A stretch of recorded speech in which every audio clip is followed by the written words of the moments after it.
Buzzer memang menghebohkan. Selain karena pengertiannya masih gamang di otak kita, banyak yang asal sebut saja tapi tidak tahu arti sebenarnya. Juga karena ia keniscayaan akan perkembangan dunia komunikasi digital sekarang ini. Lucunya, banyak orang yang pura-pura tidak siap menerimanya. Padahal sejatinya dia adalah buzzer juga. Hati-hati buzzer, teriak buzzer. Ini bisa menyilaukan pandangan kita karena mereka hadir sebagai tokoh yang merasa dizolimi oleh pihak yang ia tuduh buzzer.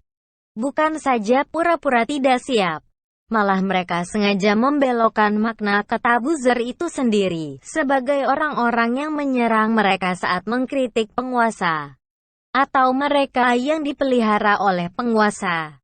Padahal kita sama-sama tahu bagaimana ceritanya buzzer saat dulu pilpres dan pilkada yang justru menyerang, menghina dan memfitnah penguasa. Itu sudah terbukti secara nyata. Jadi sebenarnya tidak ada rumus, buzzer itu hanya hadir untuk membela penguasa. Semua ada buzzernya, dan belum tentu hadir karena dipelihara. Mereka mencoba mengecoh kita padahal mereka sendiri punya gaya persis buzzer yang selalu menyerang pemerintah. Apapun yang dilakukan pemerintah akan negatif terus di mata mereka.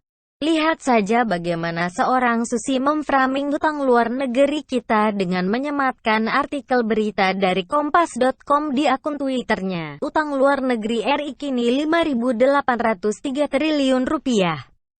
Jokowi langgar janji, tanpa memberi komentar apapun. Bagi saya ini tentu bau-baunya seperti buzzer. Buzzer yang tersembunyi, atau tepatnya buzzer yang disarukan dengan ketokohan.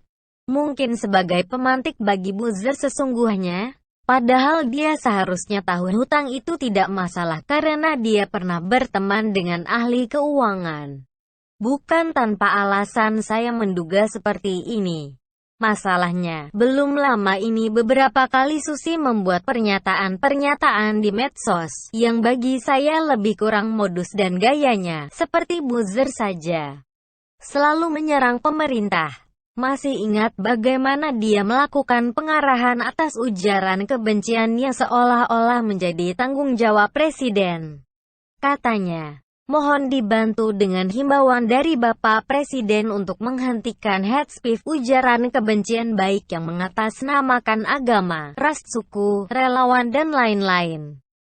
Pandemik sudah cukup membuat depresi ekonomi sosial juga kesehatan jiwa masyarakat semua. Presiden disuruh baca medsos. Ada lagi masalah ketakutan Quick Yangi yang dia komentari. Senada dengan menyerang pemerintah. Belum lagi ajakan dia untuk mengunfollow sebuah akun yang tidak sesuai dengan hatinya.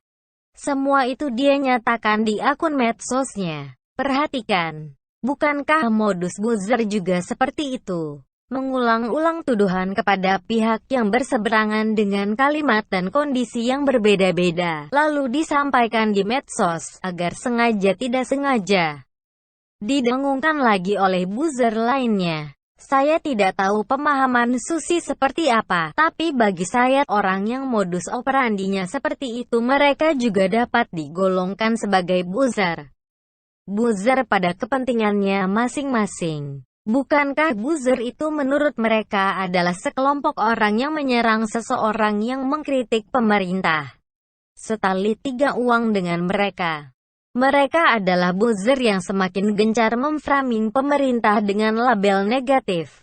Sama persis kebutuhannya, sama-sama ingin menyerang orang lain. Hanya saja yang beda adalah objek serangannya.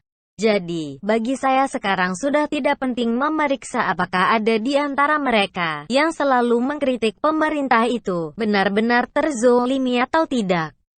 Karena mereka sendiri sudah membuka keran penzoliman kepada orang lain. Dalam hal ini pemerintah dan orang-orang yang sedang bekerja untuk negeri.